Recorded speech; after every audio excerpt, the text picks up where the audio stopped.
very much, Aaliyah. Now more than ever, we are asked to find information faster than ever. At work, we're asked to learn about an issue we've never encountered before. At home, you may need to solve some sort of rare problem with your technology or your house, or you may need to find a holiday gift to bring a little special cheer to your loved one. Tonight, I'm going to help you learn how to find anything on the internet. So why should you trust me? From 2009 to 2014, I worked as an assistant debate coach at the Harker School in San Jose, California. And for those of you who don't know what that is or where that is, it's one of the top 5 schools in the country that specializes in science, technology, education, and math, also known as STEM.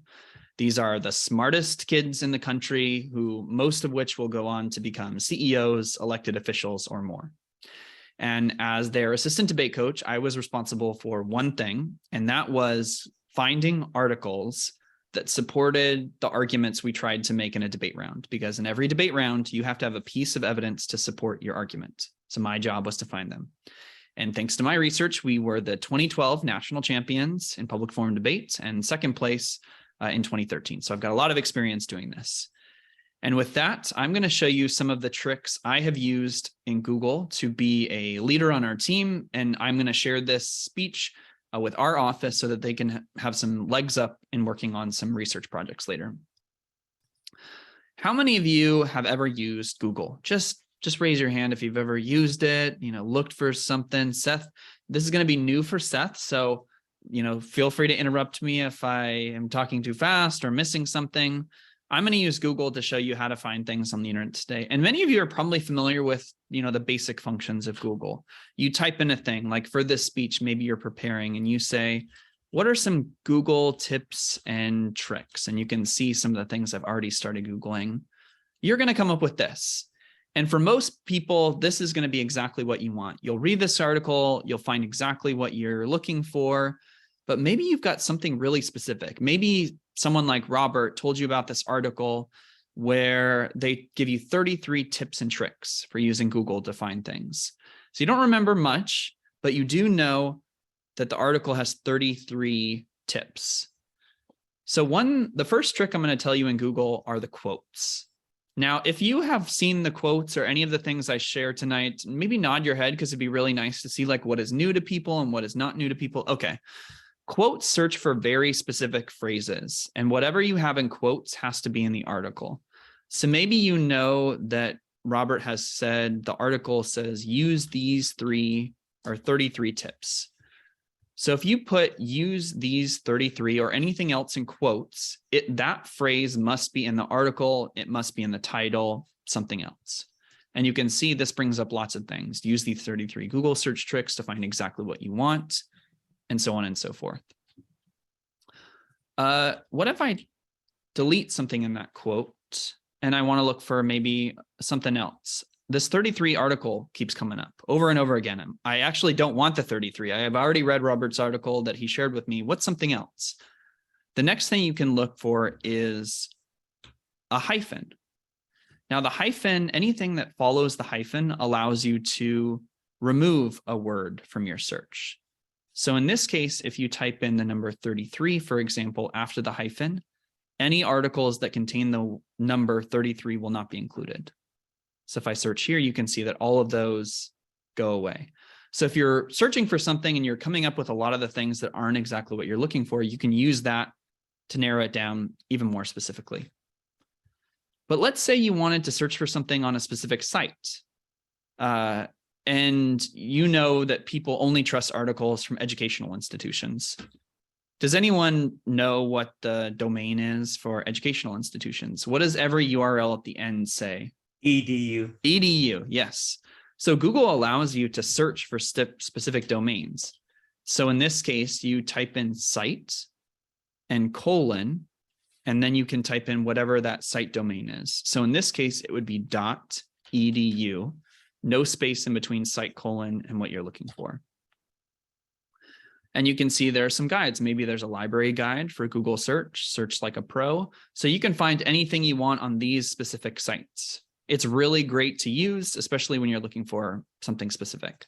For me, I will often look for things on .government websites because that's what we typically use in government to search for things. So if I do that, you can see maybe in Dave County in North Carolina, they've, for whatever reason, posted some internet search tips here. You could find the sources elsewhere. Really useful. Another feature you may want to know about if you're looking for something specific in a time zone or time region is this feature right here, the Tools button. If you click on Tools, there's this option where you can pick a time frame. You can see articles that just came out in the past week, the past month, the past year, or in a custom range. So maybe you may remember an article you read from 10 years ago.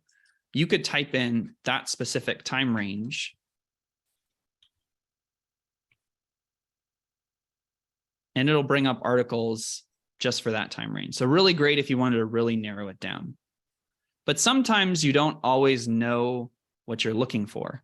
Or maybe you find a thing and you just can't access it. How many of you have ever tried to read a SACB article, for example, and it tells you you've run out of views? Or you go to the Wall Street Journal and it tells you you don't have a subscription to pay for this. How do I access this?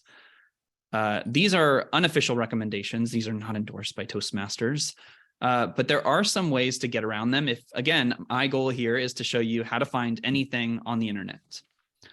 So let's say someone told you about this really cool article about PepsiCo and how they were going to lay off some folks. So you know the name of the article, you know it's on the Wall Street Journal, and you find it. And if you scroll down, it tells you this.